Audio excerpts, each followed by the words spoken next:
Good day, everyone. My name is Jasmine Lim, and on behalf of Group 4, let me present to you our topic entitled Thematic Teaching in Basic Education. Now, what is thematic teaching, everyone? Thematic teaching is also known as theme based instruction. It is an educational approach that integrates various subjects around a central theme.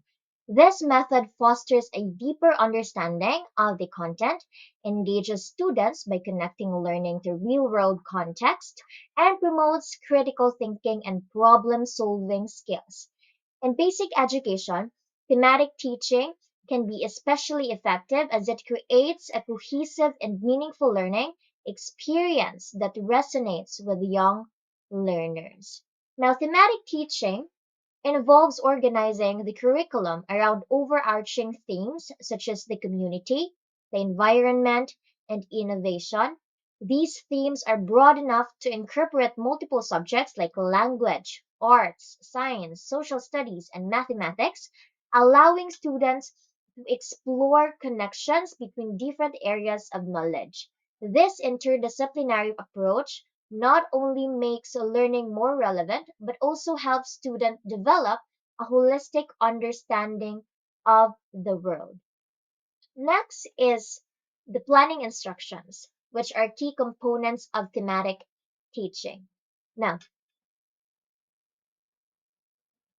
planning instruction, everyone, is a thematic teaching that refers to the systematic guidelines and steps that educators follow to design and implement a cohesive interdisciplinary unit of study centered around a specific theme. These instructions ensure that the teaching process is organized, effective, and aligned with educational goals and standards. So remember that planning instructions and thematic teaching is a systematic guidelines and steps to ensure that there is a cohesive interdisciplinary unit of study centered around a specific theme. Now, what is the first key component of this planning instruction? First, we have theme selection.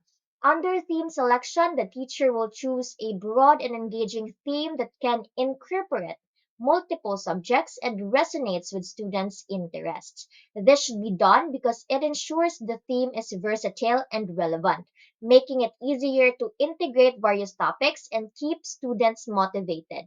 The significance lies in creating a cohesive learning that connects different areas of knowledge, making learning more meaningful and engaging for students. Next is objective setting. Under objective setting, the teacher will define clear and measurable learning objectives for each subject area within the theme.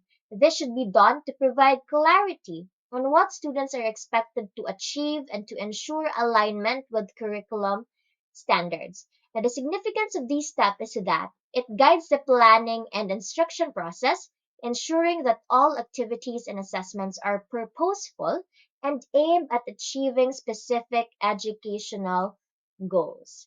Moving on to the next key components, we have here the activity design. Under activity design, the teacher will develop integrated activities that connects different subjects under the theme. This should be done to promote a comprehensive understanding and keep students engaged by demonstrating how different areas of knowledge are interconnected. The significance is that it fosters interdisciplinary type of learning, which helps students see the connections between subjects and apply their knowledge in a more integrated and practical way. Next to that is unit planning. What is unit planning? Under unit planning, the teacher will outline a detailed unit plan that includes a timeline and sequence of activities. This should be done to ensure a smooth implementation and to keep the teaching process organized and on track. The significance of this unit planning is that a well structured plan helps in managing time effectively, ensuring that all necessary content is covered and that all instructional strategies are implemented. Now, next, here is resource compilation.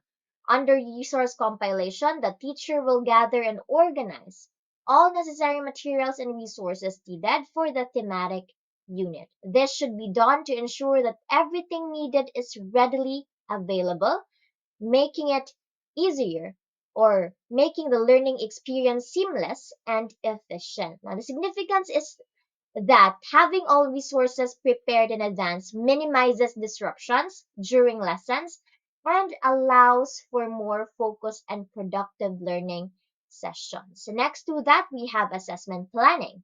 Under assessment planning, the teacher will design varied assessments to measure student learning against the set objectives. This should be done to ensure a holistic evaluation, capturing the full scope of students' understanding and skills. The significance of using varied assessment methods is that it accommodates different or various learning styles and provides a more comprehensive picture of student progress and areas needing improvement.